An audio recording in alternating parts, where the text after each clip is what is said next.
Recently police station Wathoda and zone 4 office में एक complainant आया था। उसका कहना था कि राजा घोष जो 10 साल पहले नागपुर शहर में दहशत निर्माण करनारे आरोपी में से, मेन आरोपी में से, गैंगस्टर्स में से एक आरोपी है। उस राजा घोष ने अभी रिसेंटली जेल रिलीज होने के बाद इस कंप्लेनेंट के साथ इलीगल धान का धंधे में पार्टनरशिप किया है और उसको कुछ पैसे दिया ये धंधा चलाने के लिए, और वो पैसे वापस मांगने के चक्कर में उसने उस कंप्लेनेंट का किडनैपिंग किया, खूनाचा प्रयत्न करने के लिए और खंडनी करने के उद्देश्य से उसने किडनैपिंग किया था। उसको डोळ्यातून पट्टी बांध के, मतलब आंखों में पट्टी बांध के उसको एक अननोन लोकेशन पे लेके गया था। उसको बहुत मारपीट किया अपने साथीदारों के साथ मिलके, और उसने उसको उसके साथ बहुत ऑब्सीन तरीके का कृत्य भी किया है। और उसने वहां से उसको अपने घर पे वापस छोड़ा एक अननोन व्हीकल में। एंड वो वापस छोड़ने के बाद उसको धमकी दिया कि 30 मई तक टाइम देता हूँ, अगर तुमने मेरा पैसा वापस नहीं लौटाया तो तुम्हारा पूरा कुटुंब को और तुमको हम खत्म कर देंगे, ऐसे उसने धमकी दिया था।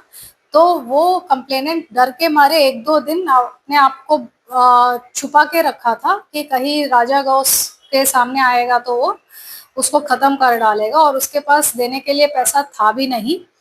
तो फाइनली उसने सोचा कि अभी हिम्मत करके पुलिस के पास ही जाएंगे तो वही एक रास्ता है कि अपने आप को बचाने के लिए और अपना परिवार को बचाने के लिए।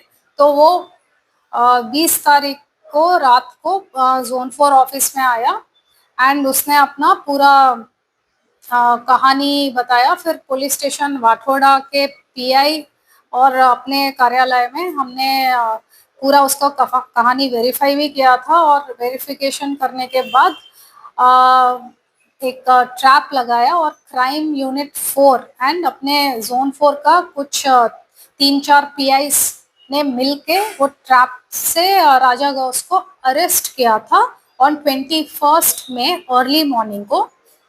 और हमको फिर उसमें through CCTV footage evidence and through complainant statement ये समझ में आया कि ये जो पूरा बिजनेस चलाने में राजा गौस और उसके दोनों भाई भी शामिल है, इलीगल बिजनेस चलाने में। और राजा गौस पिछले 1 साल से जेल से बाहर है। इससे पहले वो 10 साल मकोका का गुने में 10 साल का शिक्षा काट के बाहर आया था, और अंडर ट्रायल वो अंदर था। एंड आफ्टर दैट वो बाहर आया अराउंड मार्च 2024, और तब से वो अपना वापस से इलीगल बिजनेसेस एस्टैब्लिश करने के कोशिश में और अपना दहशत वापस से स्प्रेड करने के कोशिश में है।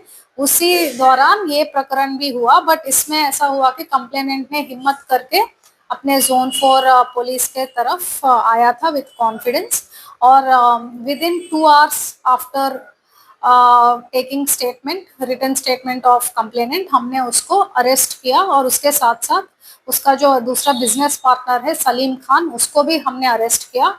और इस गुने में 7 और लोग हैं जो फरार है इस वक्त, बट उनको जल्दी ही अरेस्ट करेंगे। हमारे टीम्स उनके पीछे लगे हुए हैं। राजा गौस का पुलिस कस्टडी 6 दिन का मिला है, और ये 6 दिन में हम प्रयास कर रहे हैं कि हमारा इन्वेस्टिगेशन का जो मेन रिकवरीज है एंड इधर एविडेंस कलेक्शन है वो परफेक्टली हो, और अपने आरोपी का क्लूज भी हम बहुत गैदर कर रहे हैं। वो ज़्यादा दिन फरार नहीं रह सकते हैं, इसका हमारे पास कॉन्फिडेंस है। एंड राजा गौस के अगेंस्ट जिसका भी कंप्लेंट है, हम अपने नागपुर सिटी पुलिस के तरफ से आह्वान देते हैं कि प्लीज़ आप सामने आइए और कंप्लेंट कीजिए, क्योंकि आपके कंप्लेंट के ऊपर ऐसे जो राउडी एलिमेंट्स है सोसाइटी में, उनके ऊपर पुलिस का वचक बैठता है एंड पुलिस अपना कार्रवाई कर सकते हैं। एंड राउडीइज्म अपने सोसाइटी में जल्द से जल्द कम हो सकता है। तो please come forward and give complaint, क्योंकि तभी हम उनको जल्द से जल्द पकड़ के वापस we can put them behind bars, और हमारा सोसाइटी ज़्यादा से ज़्यादा पीसफुल रहेगा, free of street crime and extortion and other kinds of heinous crimes. Thank you.